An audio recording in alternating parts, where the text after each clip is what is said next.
सभी को प्रणाम। हम पढ़ रहे हैं जन्म शताब्दी पुस्तक माला 37। खिलौनों ने अध्यात्म का सत्यानाश कर दिया। आइए एक गायत्री मंत्र के साथ गुरुवर से प्रार्थना करें कि हम भी आत्मशोधन की प्रक्रिया के बाद अपनी धुलाई और रंगाई के लिए तैयार हो जाएं। ओम भूर्भुवः स्वः तत्सवितुर्वरेण्यं भर्गो देवस्य धीमहि धियो यो नः प्रचोदयात्।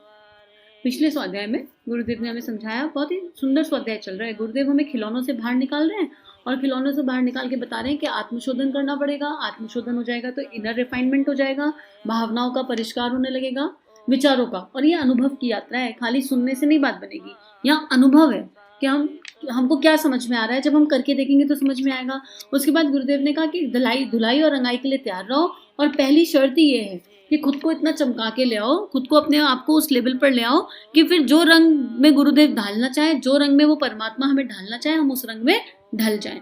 अब इसी को गुरुदेव आगे लिख रहे हैं कि मलिनता मिटे तो चमत्कार प्रकट हो जाए। मतलब हम भाई कहते हैं कि इस पूरा ब्रह्मांड हमारे अंदर समाया हुआ है। हाँ, तत्वमस्यादि सो हम, जो तुम हो वो मैं हूँ। हम सब परमात्मा का अंश हैं। हम एक अंश में संपूर्ण परमात्मा है। अहम ब्रह्मास्मिन, मैं ही ब्रह्मा हूँ। ये सारी बातें कही जाती हैं, लेकिन ये है कहाँ छुपी हुई।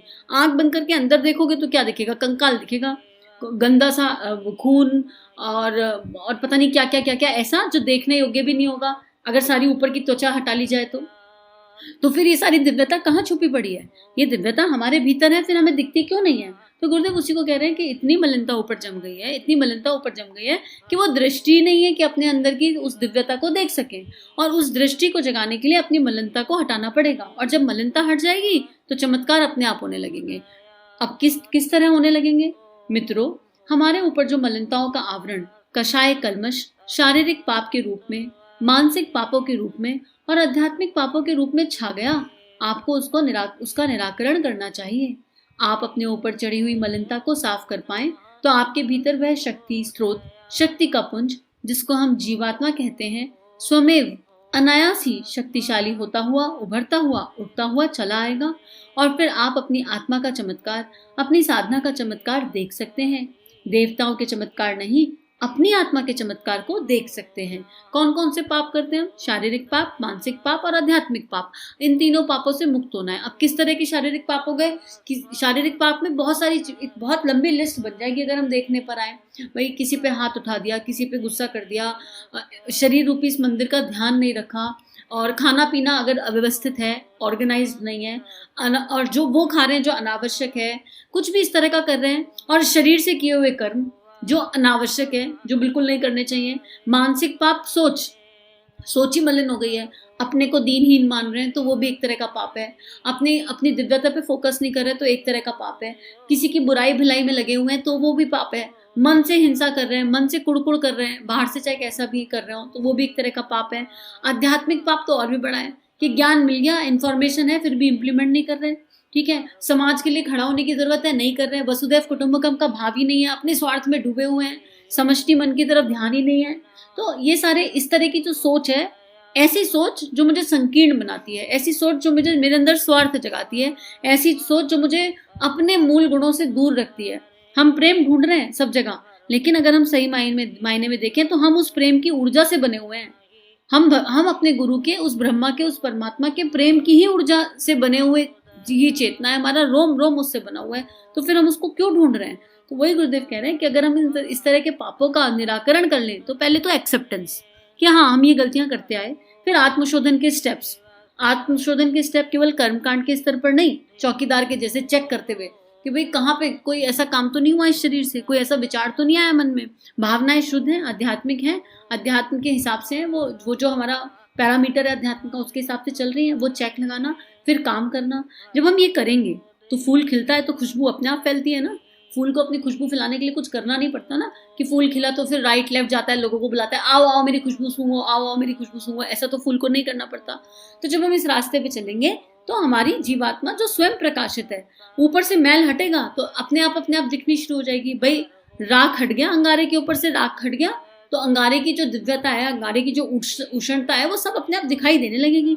तो कुछ करना नहीं पड़ेगा, साधना करते चलेंगे अकर्ता भाव से। अकर्ता भाव बहुत इंपॉर्टेंट है यहाँ पर। बिना किसी इच्छा के, बिना किसी फल की चाह के करते चलेंगे तो आत्मा का चमत्कार अपने आप देखने को मिल जाएगा। अंदर से इंट्यूटिव फीलिंग्स होना, बहुत सुंदर दिव्य दृश्य दिखना, साधना के ही पार्ट है ये। और फिर उनके थ्रू सूक्ष्म से मार्गदर्शन मिलना, कुछ कुछ अपने आप होने लगेगा। तो जीवात्मा को देवताओं का अनुग्रह नहीं, अपने खुद के अनुग्रह, अपनी खुद की दिव्यता का स्मरण हो जाएगा, समझ में आने लगेगा। तो आगे गुरुदेव लिख रहे हैं, बाहर वाले देवताओं का जो नाम रखा है, वास्तव में हमने अपनी भीतर वाली सत्ता का प्रकारांतर से बाहर का नाम रखा है। बाहर से हमको कभी कोई सहायता नहीं मिलती है, बाहर का कोई वरदान हमको कभी नहीं मिलता, बाहर का कोई वरदान कभी सहायक ही नहीं हुआ। भीतर वाला ही वह भगवान है जो जब जागृत होता है तो बाहर वाले भगवान को खींचता हुआ चला आता है। हम सोच रहे हैं हम मंदिर जाएंगे, भगवान जी से कहेंगे भगवान जी हमको एग्जाम में पास करा दो, हम 1.25 मन लड्डू चढ़ाएंगे, है ना, लेकिन हम पढ़ाई नहीं करेंगे तो वाह, फिर हम हो गए पास। हम भगवान जी हमें ऑफिस में प्रमोशन दिला दो, लेकिन हम ऑफिस में मेहनत नहीं करेंगे तो हो गया। ऐसे थोड़ा ना यात्रा चलती है। तो गुरुदेव यही कह रहे हैं कि जो अपनी सहायता आप करने को तैयार है, उसी की सहायता भगवान करते हैं। आपके एफर्ट्स होने चाहिए, पहले आपकी कोशिशें होनी चाहिए उस दिशा में, फिर आपको बाहर से अनुदान वरदान मिलते हैं कि भाई ये बच्चा बहुत कोशिश कर रहा है। अब जैसे मान लो घर में है, देख लो, अगर आपके घर में बच्चा है, ठीक है, और आपके घर का बच्चा जी तोड़ मेहनत कर रहा है किसी काम के लिए, बहुत एफर्ट डाल रहा है किसी काम के लिए, और रिजल्ट नहीं आ रहा, तो क्या आप उसे डांटोगे? आप उसे बिल्कुल नहीं डांटोगे, आप उसका सपोर्ट सिस्टम बनोगे कि अरे भाई बच्चा मेहनत तो कर रहा है ना, रिजल्ट आए ना आए क्या ही फर्क पड़ जा रहा है उससे, बच्चे की मेहनत दिखाई दे रही है, उसकी लगन दिखाई दे रही है। तो वो एफर्ट इंपॉर्टेंट है। क्या रिजल्ट नहीं आया तो बच्चे को 4 बार सुना दोगे, उसको धपिया दोगे कि भैया क्यों नहीं रिजल्ट आया, तुमने अच्छे से नहीं किया और अच्छे से करो, ऐसा तो नहीं करेंगे ना। तो ऐसे ही वो परमात्मा है, उन्होंने बता दिया, हम इतनी कृपा हो गई, कृपा से किताब आ गई, कृपा से प्रवचन सुनने को मिल गया, कृपा इतनी होती है, और कृपा से मनुष्य तन मिल गया। अब कृपा से जो इन्फॉर्मेशन मिली है उसको इम्प्लीमेंट करना है ना। अगर हम इम्प्लीमेंट करना शुरू कर दें, फिर अगर कोई कमी होगी तो बाहर से शक्ति मिलेगी, बाहर से सहायता मिलेगी, परमात्मा आके गाइड करेंगे कि भाई एफर्ट सच्चे दिल से किए जा रहे हैं। और उस एफर्ट में भी रिजल्ट के लिए हाय तो बनाओ कि अरे भैया 2 महीने से एफर्ट कर लिए, जो गुरुदेव ने बताया था, जो बाकी सब संत बताते हैं, करते करते साल हो गया, करते करते ऐसा हो गया, करते करते वैसा हो गया, रिजल्ट नहीं आया, तो फिर मत करो। करने से पहले अगर इतनी इच्छा छुपी पड़ी है तो मत करो। करो कुछ पाने के लिए नहीं, केवल सेल्फ रिफाइनमेंट के लिए। और जब वो संतुष्टि मन में होगी तो आप देखोगे कि इस राह पे चलते चलते अंतर मन को एक सेटिस्फेक्शन मिलने लगेगा, क्योंकि अपने अंदर केवल 11 दिन करने के बाद ही अपने अंदर बदलाव मिलने लगते हैं। और वो बदलाव 1% है कि 10%, वो मैटर नहीं करता। अगर बदलाव आने शुरू हुए तो ग्रैटिट्यूड भगवान को और अपने अंदर की क्षमताओं को, उस परमात्मा को, आसपास सबको, फिर किस स्पीड से यात्रा चलेगी वो मैटर नहीं करेगा। तो गुरुदेव कह रहे हैं कि आपके अंदर का मैग्नेट अब जाग जाएगा और आपका वो मैग्नेट अपने आसपास ऐसे ही लोगों को इकट्ठा कर लेगा जो हमारे अंदर से वाइब्रेशन आएगी। अभी कूड़े के ढेर के पास जहाँ बदबू आती है वहाँ कितने लोग खड़ा होना चाहते हैं? कोई नहीं। तो जो इंसान हर समय कृप करता रहे, रोता रहे, झीकता रहे, हमेशा अपनी हीनता के रोना रहता रहे, उसके पास कौन बैठना चाहेगा? लेकिन जिसमें से दिव्यता झलकती हो, जिसकी बातों में, जिसके व्यवहार में, गुण कर्म स्वभाव में कुछ विशेष छलकता हो, वो अपने आसपास वैसी शक्तियां इकट्ठी नहीं करेगा, उस तरह के लोगों को इकट्ठा नहीं करेगा सहजता से। तो देवता भी उससे दूर क्यों रहेंगे? कलयुग में भगवान खुद ढूंढ रहे हैं ऐसी चेतनाएं कि जो कुछ काम करें और भगवान अपनी एनर्जी उनमें ट्रांसफर करें आगे कुछ कराने के लिए। तो आगे गुरुदेव लिख रहे हैं, भीतर वाला मैग्नेट गया गुजरा हो तो आप कोई चीज नहीं पकड़ सकते, ना भगवान को पकड़ सकते, ना सिद्धियों को, ना आशीर्वादों को पकड़ सकते, ना वरदान को। आप कोई चीज नहीं पकड़ सकते क्योंकि आप मुर्दे के तरीके से पड़े रहेंगे। लेकिन भीतर वाला भगवान जब जागृत हो जाए तो बाहर वाले भगवान को खींचता चला आता है, पकड़ता चला आता है, घसीटता चला आता है। भीतर वाला मैग्नेट जागृत होने की आवश्यकता है। तो अब अपने आप को हम एक मैग्नेटिक पर्सनालिटी बनाएंगे और हमें ये समझ में आ गया है कि मैग्नेटिक पर्सनालिटी बनने के लिए क्या करना है। गुरु को नहीं मानना, गुरु की मानना है। गुरु मिल गए जीवन में, कृपा हो गई। कोई भी गुरु शक्ति हो, ये किताब मिल गई जीवन में, कृपा हो गई।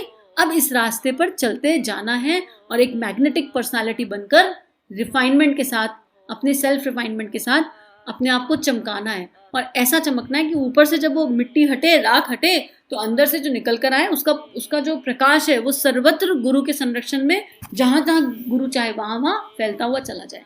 तो आज के लिए इतना ही स्वाध्याय, आगे का कल करते हैं।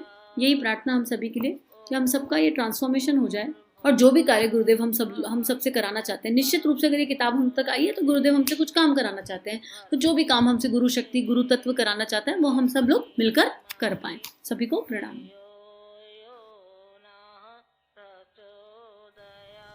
हमारे YouTube चैनल को सब्सक्राइब कीजिए और बेल आइकन पर क्लिक कीजिए ताकि आने वाली सभी वीडियो की नोटिफिकेशन आपको मिलती रहे। आप सभी को बहुत बहुत थैंक यू।